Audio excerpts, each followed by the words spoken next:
हाय everyone, good morning. Vivek Guruji channel में आपका स्वागत है। मैं विवेक सिंह और आज हम इकोनॉमिक्स के लेक्चर नंबर 3 की बात करेंगे और ये बेसिक्स ऑफ इकोनॉमिक्स का लेक्चर है। तो कल की क्लास में हमने आपको ये बताया था कि सेक्टर्स ऑफ इकोनॉमी एक्चुअली में क्या है। तो आज मैं उस सारे सेक्टर्स को एक्सप्लेन कर रहा हूँ। इसकी एक पूरी सीरीज आपके पास चलती रहेगी और अगर हम आज सेक्टर्स ऑफ इकोनॉमी के ऊपर फोकस करें तो सबसे पहले सेक्टर्स की हम बात करने वाले हैं आज, जिसको आप बोलते हो व्हाट, प्राइमरी सेक्टर। कि what do you mean by primary sector. तो पहले हम प्राइमरी सेक्टर के बारे में समझते हैं कि प्राइमरी सेक्टर एक्चुअली में क्या होता है। तो देखो, बहुत सिंपल सा लॉजिक है। जब भी हम प्राइमरी सेक्टर की बात करेंगे तो जो प्राइमरी सेक्टर है उसका जो कोरिलेशन होता है वो डायरेक्टली नेचुरल रिसोर्सेज से होता है। हमेशा ये आपको अपने दिमाग में रखना है कि उसका जो कोरिलेशन होगा वो हमेशा नेचुरल रिसोर्सेज से होगा। आप उसमें एग्जाम्पल में एग्रीकल्चर को रख सकते हो, माइनिंग को रख सकते हो, फिशिंग को रख सकते हो, फॉरेस्ट्री को रख सकते हो, डेयरी को रख सकते हो। These are the some examples of primary sector. अब प्राइमरी सेक्टर को हम जनरली क्या करते हैं कि कभी कभी ये भी कह देते हैं कि इट इज एग्रीएन सेक्टर। तो एक्चुअली में एग्रीएन सेक्टर कहने के पीछे कोई लॉजिक नहीं है। एक्चुअली में प्राइमरी सेक्टर का सिंपल सा मतलब ये होता है कि जो अपने आप को डायरेक्टली किससे कोरिलेट करेगा, नेचुरल रिसोर्स है। क्योंकि अगर आपको खेती करनी है तो आप हमेशा कहाँ करोगे, जमीन पे करोगे।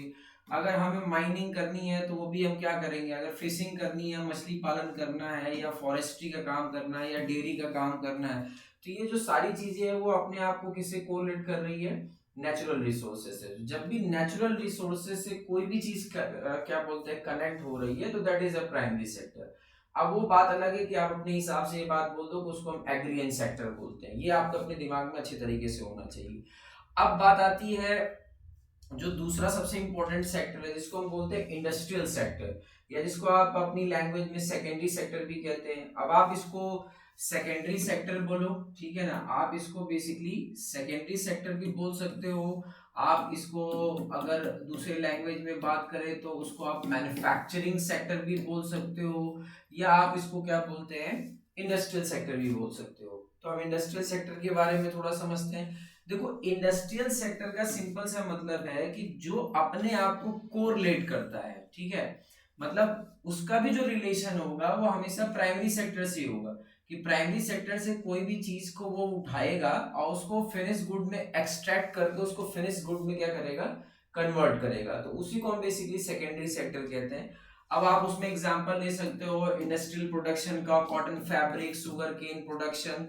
तो मतलब जो सेकेंडरी सेक्टर है उसका भी रिलेशन कहाँ से है, प्राइमरी सेक्टर से ही होता है। प्राइमरी सेक्टर से वो किसी चीजों को उठाता है, फिर उसको एक्सट्रैक्ट करता है, एक्सट्रैक्ट करने के बाद उसको फिनिश गुड्स में क्या करता है, कन्वर्ट करता है। जैसे सपोज दैट एक एग्जांपल लेते हैं कि आपके पास एक तालाब है और आपने उसमें मछली का पालन किया। फिर मछली आप बाहर लेके आए, आपने उसको पैकेट में क्या कर दिया, बंद कर दिया। तो वो सेकेंडरी सेक्टर हो गया। जब तक गेहूं क्या था, बेसिकली जो गेहूं था जब तक खेत में था तब तक वो प्राइमरी सेक्टर था। लेकिन आपने उसको क्या किया कि गेहूं की पिसाई कर दी, पिसाई करने के बाद आपने उसको एक पैकेट में बंद कर दिया। तो जब आपने उसको पैकेट में बंद कर दिया तो वो बेसिकली क्या हो गया, सेकेंडरी सेक्टर हो गया। तो सेकेंडरी सेक्टर का जो रिलेशन है वो हमेशा प्राइमरी सेक्टर से होता है और वो फिनिश गुड्स में वो चीजों को क्या करता है, कन्वर्ट कर देता है। जब वो चीजों को कन्वर्ट कर देता है तो उसी को हम बेसिकली क्या कहते हैं, सेकेंडरी सेक्टर कहते हैं। अब सेकेंडरी सेक्टर को आप इंडस्ट्रियल सेक्टर के नाम से भी जानते हो, सेकेंडरी सेक्टर को आप मैन्युफैक्चरिंग सेक्टर के नाम से भी जानते हो, ठीक है। तो आप मैन्युफैक्चरिंग सेक्टर बोलो, इंडस्ट्रियल सेक्टर बोलो, सबका मतलब क्या होता है, एक ही होता है। इस मेरे क्लास का मोटिव बस इतना सा है ताकि आपका बेसिक्स जो है वो स्ट्रांग रहे। क्योंकि जब तक आपका बेसिक्स स्ट्रांग नहीं रहेगा, ठीक है, तब तक आप जो है किसी भी अच्छी चीजों को आप पढ़ नहीं सकते या किसी अच्छी किताब को नहीं पढ़ सकते। तो the main focus is what, कि बेसिक आपका पहले स्ट्रांग हो। जब आपको प्राइमरी सेक्टर सेकेंडरी सेक्टर के बारे में ही पता नहीं होगा तो उससे कोई भी जो जो चीज रिलेटेड, जो न्यूज है, कोई भी जो रिलेटेड चीजें आ रही हैं, आप उसको कैसे समझोगे। तो इसीलिए मैंने अपना ये बेसिक्स ऑफ इकोनॉमिक्स की सीरीज स्टार्ट करी है, जिसमें अगर कोई लो लेवल का भी बच्चा हो तो वो भी इस बात को समझ सके, अगर कोई हाई लेवल का बच्चा हो तो वो भी इस बात को समझ सके। तो हमारा यही मोटिव है और कोई दूसरा मोटिव नहीं। अब हम बात करते हैं, जब भी हम इंडस्ट्रियल सेक्टर की बात करते हैं, मैन्युफैक्चरिंग सेक्टर की बात करते हैं, या सेकेंडरी सेक्टर की बात करते हैं, तो यहाँ पे हम थोड़ा सा कोर सेक्टर के बारे में बात कर लेते हैं कि ये कोर सेक्टर एक्चुअली में क्या होता है। तो जब भी हम कोर सेक्टर की बात करेंगे तो पहले तो आप अपने दिमाग में बहुत अच्छे तरीके से बैठा लो, ठीक है, पहले आप अपने दिमाग में बहुत अच्छे तरीके से बैठा लो कि कोर सेक्टर क्या होता है। कोर सेक्टर का मतलब ये होता है कि बिना उसके आपकी इकोनॉमी चल ही नहीं सकती। एक तरीके से आप ये कह सकते हो कि जैसे मान लो कि मैं खड़ा हूं, तो अगर मेरी जो रीढ़ की हड्डी है अगर वही सीधी नहीं रहेगी तो मैं खड़ा नहीं रह सकता। दैट इज अ बैकबोन, मतलब मेरे पूरे बॉडी का जो सारा भार है वो मेरी रीढ़ की हड्डी क्या कर रही है, उसको सहन कर रही है। उसी तरीके से कोई भी जो इकोनॉमी होती है, उस इकोनॉमी में जो सबसे मेन सेक्टर होते हैं, जिस जिस सेक्टर की वजह से वो इकोनॉमी अपने आप को ड्राइव करती है या अपने आप को मूव करती है, उसी को हम एक्चुअली में क्या कहते हैं, कोर सेक्टर कहते हैं। क्योंकि जब इंडस्ट्रियल सेक्टर की बात हो रही है, मैन्युफैक्चरिंग सेक्टर की अगर बात हो रही है, तो कोर सेक्टर की भी बात होनी चाहिए। तो थोड़ा एक बेसिक जानकारी आपके दिमाग में होना चाहिए कि कोर सेक्टर्स क्या होता है। तो इंडिया में टोटल इस समय जो है देयर आर 8 कोर सेक्टर्स की। इंडिया की अगर हम बात करते हैं तो इंडिया में इस समय करंट में टोटल जो है 8 कोर सेक्टर्स है। कोर सेक्टर्स का मतलब क्या हुआ कि इसी की वजह से जो हमारी इकोनॉमी है वो ड्राइव कर रही है, वो अपने आप को एक्सेलरेट कर रही है, वो अपने आप को मूव कर रही है। उसमें अगर हम सबसे पहले नंबर पे बात करें तो वो कोल है, दूसरे नंबर पे बात करें तो क्रूड ऑयल है, तीसरे नंबर पे बात करें तो नेचुरल गैस है, चौथे नंबर पे बात करें तो रिफाइनरी है, पांचवें नंबर पे बात करें तो वो स्टील है, छठे नंबर पे बात करें तो वो सीमेंट है, सातवें नंबर पे बात करें तो वो फर्टिलाइजर है, आठवें नंबर पे बात करें तो इलेक्ट्रिसिटी है। अब आप ये सोचो इसमें जो भी चीजें लिखी हुई हैं, क्या इलेक्ट्रिसिटी के बिना कोई इंडस्ट्री चल सकती है? नहीं चल सकती है। क्या रिफाइनरी, नेचुरल गैस, फर्टिलाइजर के बिना क्या एग्रीकल्चर में कोई काम हो सकता है? ठीक है। सीमेंट के बिना क्या कोई इंफ्रास्ट्रक्चर का काम हो सकता है? क्रूड ऑयल एक एनर्जी का सोर्स है, कोल एक एनर्जी का सोर्स है, स्टील के बिना आप कौन सा कोई इंफ्रास्ट्रक्चर तैयार करेंगे? तो कहने का मतलब क्या है कि अगर हम coal, crude oil, natural gas, refinery और स्टील, सीमेंट, फर्टिलाइजर और इलेक्ट्रिसिटी की बात करें तो बिना इसके हम अपनी इकोनॉमी को ड्राइव नहीं कर सकते, अपनी इकोनॉमी को हम मूव नहीं कर सकते, अपनी इकोनॉमी को हम एक्सेलरेट नहीं कर सकते। और इसी को हम बेसिकली कोर सेक्टर कहते हैं। ठीक है। तो अब अगर कोर सेक्टर के बारे में आपको और थोड़ा सा जानकारी रखना है तो आपको ये भी पता होना चाहिए जो हमारी गवर्नमेंट है वो क्या करती है कि कोर सेक्टर को लेके अपना एक इंडेक्स निकालती है। अब इंडेक्स निकालने के पीछे गवर्नमेंट का क्या मोटिव होता है? गवर्नमेंट का यही मोटिव होता है कि हम जो इंडेक्स निकाल रहे हैं, इंडेक्स ऑफ इंडस्ट्रियल जो प्रोडक्शन है, तो हमें ये पता चलता रहे कि जो क्रूड ऑयल है, रिफाइनरी है, फर्टिलाइजर है, इलेक्ट्रिसिटी है या कोल है या स्टील है, ठीक है, इसमें इसमें कितना ग्रोथ हो रहा है। तो उसके लिए बेसिकली वो क्या निकालते हैं, इंडेक्स ऑफ इंडस्ट्रियल प्रोडक्शन निकालते हैं। इसीलिए आईआईपी इंडेक्स निकाला जाता है ताकि हम कोर सेक्टर के अंदर ये देख सकें कि कोर सेक्टर के ग्रोथ में कितना एनहांसमेंट हो रहा है। क्योंकि जिसकी वजह से इकोनॉमी चल रही है, अगर उसी में ग्रोथ नहीं होगा, ठीक है, तो इकोनॉमी अपने आप को कैसे ड्राइव करेगी? तो इसीलिए गवर्नमेंट क्या करती है कि एक इंडेक्स निकालती है जिसको हम आईआईपी इंडेक्स कहते हैं, जो आपके एग्जाम के पॉइंट ऑफ व्यू से बहुत इंपॉर्टेंट होता है। ये इंडेक्स गवर्नमेंट मंथली पब्लिश करती है और जब भी गवर्नमेंट इस इंडेक्स को पब्लिश करती है तो वो क्या करती है कि दो सेक्टर्स में डिवाइड कर लेती है। एक तो ब्रॉड सेक्टर्स की बात करें जिसमें हम मैन्युफैक्चरिंग, माइनिंग, इलेक्ट्रिसिटी को ले लेते हैं। और यूज बेस्ड जो सेक्टर्स है लाइक कैपिटल गुड्स की बात करें, बेसिक गुड्स की बात करें, इंटरमीडिएट गुड्स की बात करें, इंफ्रास्ट्रक्चर गुड्स की बात करें, कंज्यूमर ड्यूरेबल्स की बात करें, कंज्यूमर नॉन ड्यूरेबल्स की बात करें, तो इन सब का एक कंपोजिट इंडेक्स बेसिकली गवर्नमेंट क्या करती है, बनाती है। बना के हमें ये बताती है कि भाई जो हमारा इंडेक्स ऑफ इंडस्ट्रियल प्रोडक्शन है उसकी क्या हालत है। ठीक है। और वो ये जो इंडेक्स होता है वो हर मंथ पब्लिश किया जाता है। तो ये एक बेसिक सी जानकारी है कि मैं बेसिक सी जानकारी आपको इसलिए दे रहा हूँ क्योंकि आप अगर सेकेंडरी सेक्टर के बारे में पढ़ रहे हो तो आपको कोर सेक्टर के बारे में भी पता होना चाहिए। अब कोर सेक्टर के बारे में पता होना चाहिए तो उसके साथ आपको ये भी पता होना चाहिए कि इंडेक्स ऑफ इंडस्ट्रियल प्रोडक्शन क्या होता है। ठीक है, कि आखिर government index of industrial production के डेटा को क्यों रिलीज करती है। तो government index of industrial production के डेटा को इसीलिए रिलीज करती है ताकि वो ये जान तो सके कि जिसकी वजह से हमारी इकोनॉमी चल रही है उसमें ग्रोथ का क्या पोजीशन है, उसमें ग्रोथ का क्या एक्सेलरेशन है। ठीक है, तो ये आप अपने रेफरेंस में इन सारी चीजों को थोड़ा सा पढ़ सकते हैं। अब अगर हम नेक्स्ट नंबर पे बात करेंगे, तो नेक्स्ट नंबर पे हमने अभी तक दो सेक्टर्स के बारे में पढ़ लिया। एक प्राइमरी सेक्टर है, दूसरा कौन सा है, सेकेंडरी सेक्टर है। सेकेंडरी सेक्टर को मैन्युफैक्चरिंग सेक्टर कहते हैं। अब हम बात करेंगे टर्सरी सेक्टर के बारे में कि भाई टर्सरी सेक्टर क्या है, जिसको आप बेसिकली क्या कहते हो, service sector. Tertiary sector is also known as service sector. हमेशा ये बात याद रखना, जो सर्विस सेक्टर होता है, सर्विस सेक्टर की जब भी हम बात करेंगे या टर्सरी सेक्टर की जब भी हम बात करेंगे, टर्सरी सेक्टर जो है वो प्राइमरी सेक्टर और सेकेंडरी सेक्टर के डेवलपमेंट में काम करता है। वो किसी भी तरीके के गुड्स का प्रोडक्शन नहीं करता है। जो टर्सरी सेक्टर है, जो सर्विस सेक्टर है, वो प्राइमरी सेक्टर और सेकेंडरी सेक्टर के डेवलपमेंट में काम करता है। वो किसी भी तरीके के गुड्स का प्रोडक्शन नहीं करता है। वो किसी भी तरीके के गुड्स का प्रोडक्शन नहीं करता है। हाँ, एक तरीके का उसका अपना छोटा मोटा सपोर्ट होता है ताकि प्राइमरी सेक्टर और सेकेंडरी सेक्टर जो बेसिकली है वो आगे क्या कर सके, निकल सके। बात अलग है कि अगर हम बात करेंगे सर्विस सेक्टर में, तो आईटी का एग्जांपल ले लेते हैं, टेलीकॉम सेक्टर का एग्जांपल ले लेते हैं, हेल्थ केयर का ले लेते हैं, इंफ्रास्ट्रक्चर का ले लेते हैं। ठीक है, banking, insurance, cafe, restaurant, hotel, hospitality, जो भी है, these are the part of what, service sector. तो सर्विस सेक्टर किसी भी गुड्स का प्रोडक्शन नहीं करता है।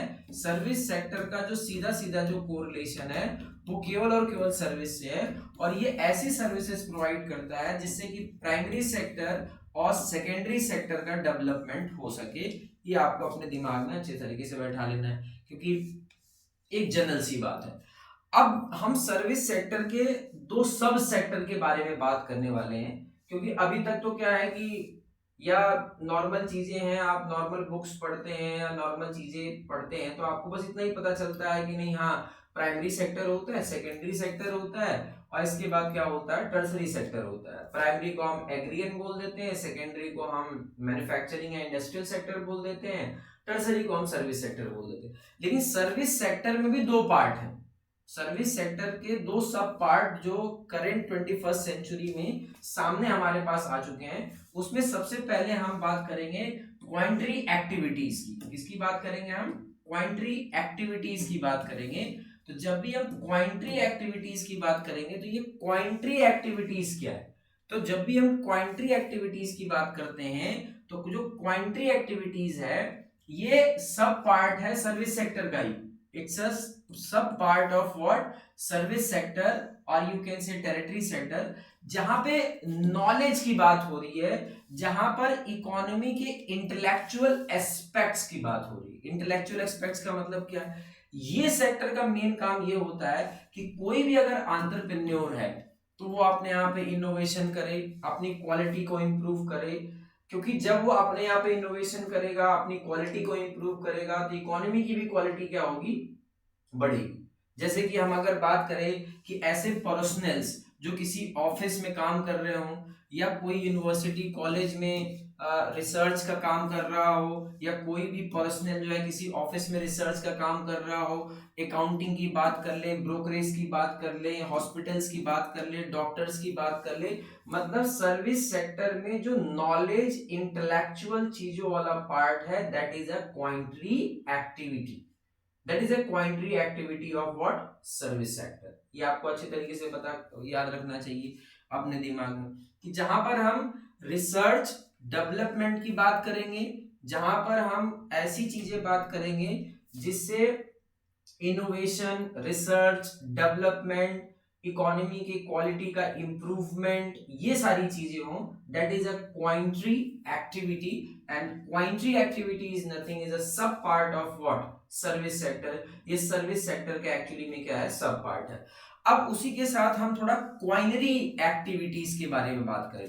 क्वाइनरी एक्टिविटीज का क्या मतलब होता है, this is again a sub part of सब सर्विस सेक्टर।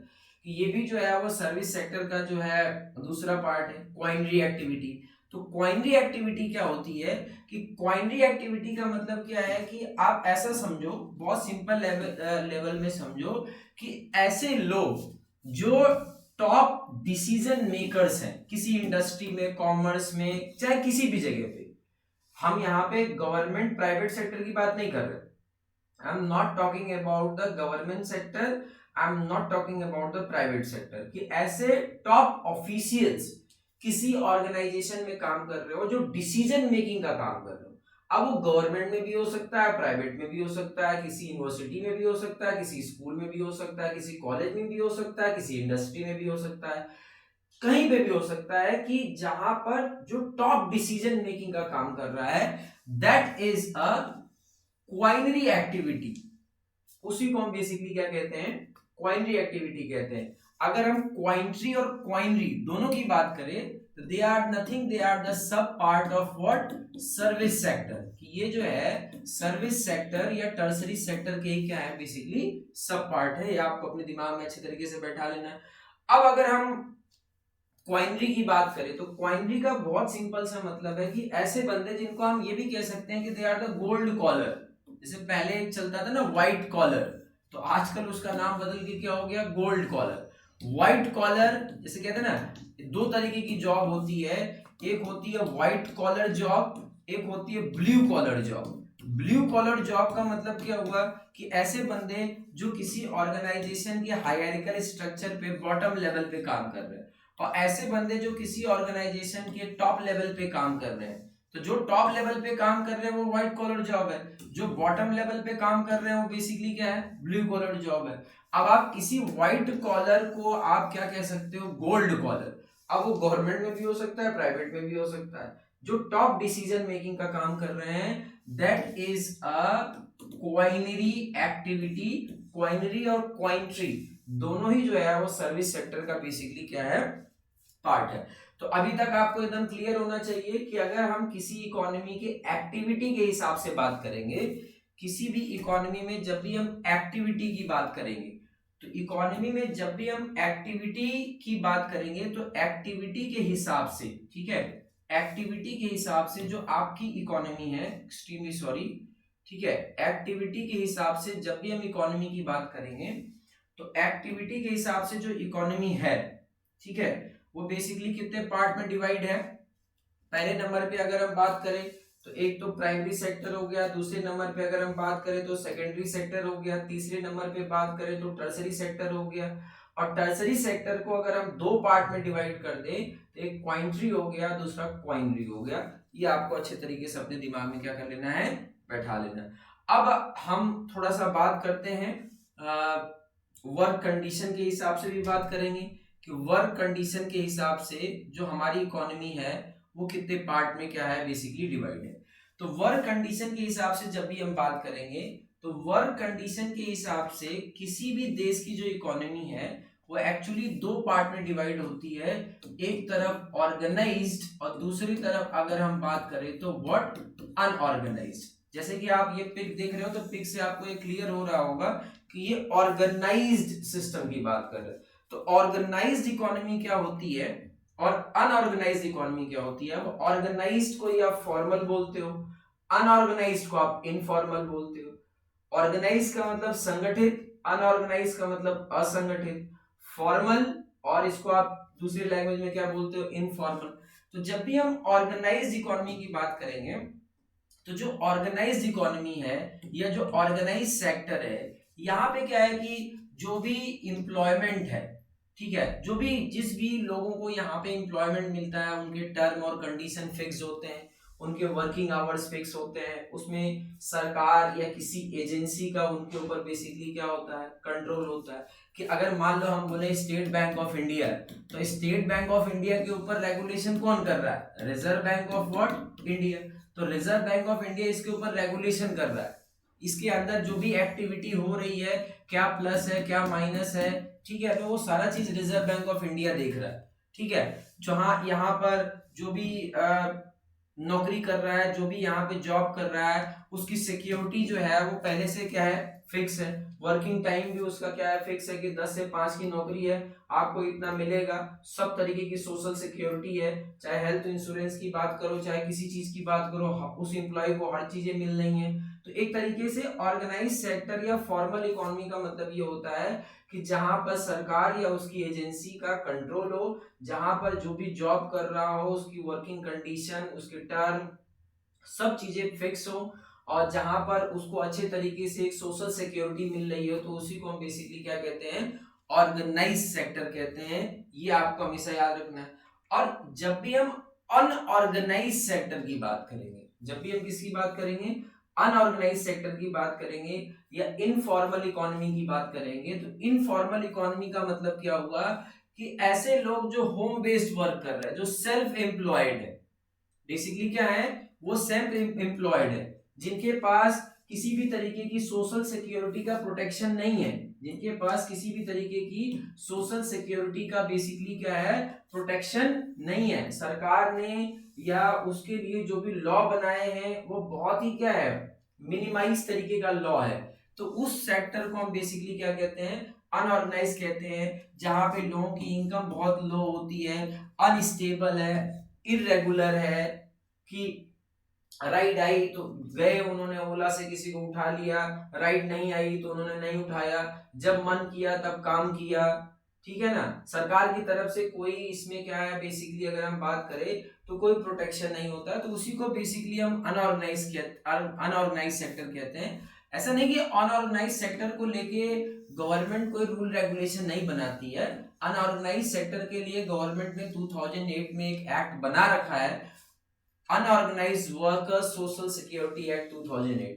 तो हमेशा याद रखो कि ऑर्गेनाइज सेक्टर का मतलब है कि जहां पर किसी का रेगुलेशन है, जहां पर सोशल सिक्योरिटी है, ठीक है, जहां पे जॉब सिक्योरिटी है, वर्किंग आवर जो है वो फिक्स है कि इतने बजे से इतने बजे तक काम करेंगे।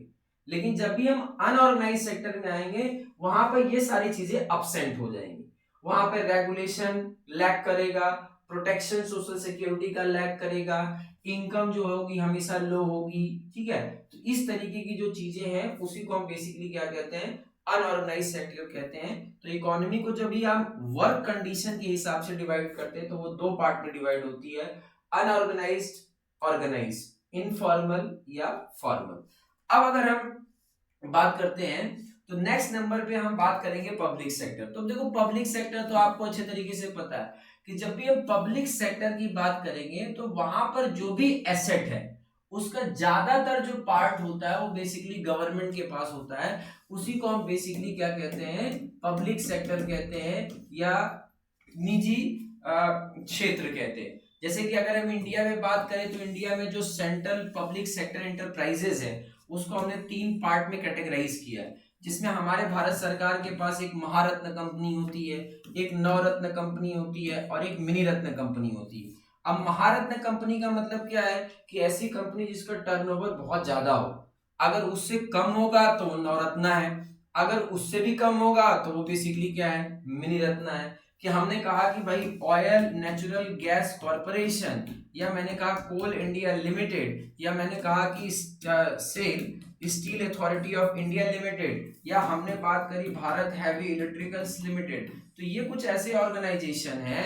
जो बेसिकली क्या है, काफी बड़ी कंपनी है। कोल इंडिया लिमिटेड बहुत बड़ी कंपनी है तो हमने उसको कह दिया महारत्न कंपनी। मान लो उससे कोई छोटी कंपनी है, मान लो हमने कहा सेल को कि वो नवरत्न कंपनी है, या उसके अलावा मैंने कहा कि कॉनकोड जो है वो मिनी रत्न कंपनी है। तो ये टर्नओवर के हिसाब से, लेकिन ये जितनी भी कंपनियां हैं इसमें जो मोस्ट ऑफ द एसेट्स है उसको बेसिकली ओन कौन करता है, उसी को हम बोलते हैं पब्लिक सेक्टर कंपनी। तो जब भी एसेट ओनरशिप के हिसाब से हम सेक्टर्स ऑफ इकोनॉमी को डिवाइड करते हैं तो वो दो पार्ट में डिवाइड होता है, एक तरफ पब्लिक सेक्टर, दूसरी तरफ क्या बोलते हैं, प्राइवेट सेक्टर। तो प्राइवेट सेक्टर के बारे में मुझे कुछ बताना नहीं है, और एक नया कंसेप्ट आपको अच्छे तरीके से पता है, पब्लिक प्राइवेट ओनरशिप। तो जब भी हम पब्लिक प्राइवेट ओनरशिप की बात करेंगे, जिसको हम ट्रिपल पी के नाम से जानते हैं, तो पब्लिक प्राइवेट ओनरशिप कुछ नहीं होता है, ये एक अरेंजमेंट होता है। गवर्नमेंट और प्राइवेट सेक्टर दोनों मिलके क्या करते हैं, जब किसी टास्क को इकोनॉमी के अंदर परफॉर्म करते हैं तो उसी को हम बेसिकली क्या बोलते हैं, ट्रिपल पी कहते हैं। ट्रिपल पी के बहुत सारे मॉडल्स हैं, तो हम जैसे जैसे अपनी बेसिक चीजें स्ट्रॉन्ग कर लेंगे, मतलब आप लोग जैसे जैसे अपनी बेसिक चीजें स्ट्रॉन्ग कर लेंगे तो हम धीरे धीरे इसके स्टेप में आगे बढ़ेंगे। तो हमेशा याद रखना।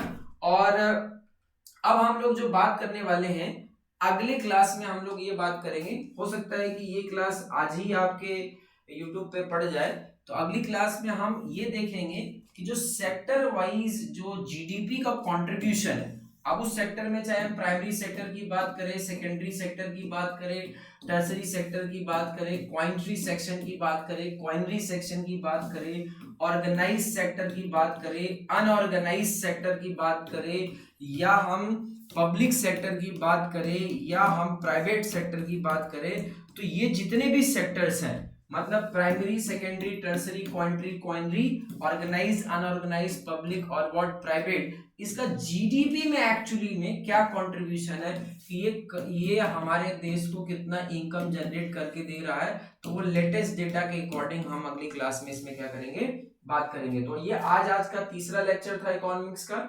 हो सकता है कि चौथा लेक्चर भी पढ़े, धीरे धीरे करंट अफेयर पे भी आएंगे, क्योंकि ऑफलाइन क्लासेस रहती हैं, इस वजह से उतना ही जितना पहले मेरा जो मोटिव है वो आपका बेसिक स्ट्रांग रहे। जब तक आपका बेसिक स्ट्रांग नहीं होगा, मैं धीरे धीरे फिर आपको एडवांस लेवल पे लेके जाऊंगा। हाँ, लेक्चर में जो भी चीजें यहाँ पे आपको दिखाई दे रही हैं, यू शुड मेक नोट्स। ये उसका नोट्स बनाना ये आपकी जिम्मेदारी है, it is your responsibility, it is your duty. कोई लाइक, सब्सक्राइब और शेयर वाला कंसेप्ट नहीं है। Thanks for watching me, Vivek Guruji, bye bye.